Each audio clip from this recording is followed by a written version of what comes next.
Une petite démocratie comme les îles Salomon a donc décidé de s'allier avec la Chine plutôt qu'avec les États-Unis. Tellement ils sentent la pression des États-Unis très forte.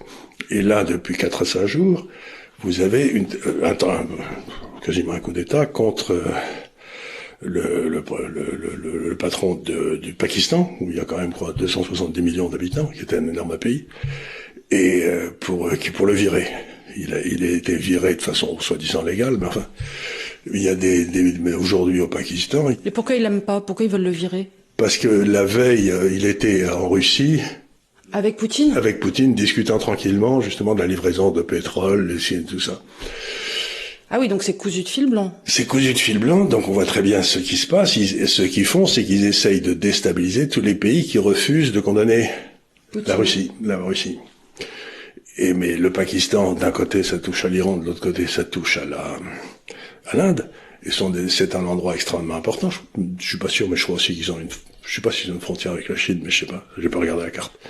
Mais, donc, ce que je veux dire par là, c'est que les États-Unis ont l'air d'être engagés dans une accélération de leurs interventions partout, de déstabilisation des pays.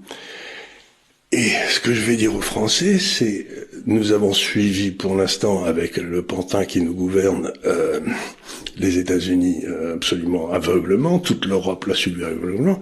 Donc je dis aux gens, faites bien attention, si vous réélisez Macron, nous allons vers la guerre. C'est-à-dire que la France peut être entraînée dans des guerres, entre vous et moi.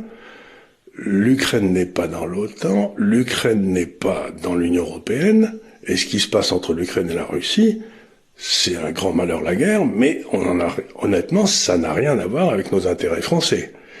Je vois pas pourquoi la France devrait défendre les intérêts impérialistes des États-Unis pour embêter la Russie qu'ils essayent de faire tomber quand elle n'est pas encore arrivée à son maximum de puissance. Donc encore une fois, dites-vous bien que si vous réalisez Macron, ça n'est pas la paix, c'est la guerre.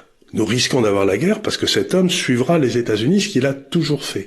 Donc faites attention, voilà, c'est ce que je voulais vous dire, et essayez de faire passer ce petit message au maximum de gens, parce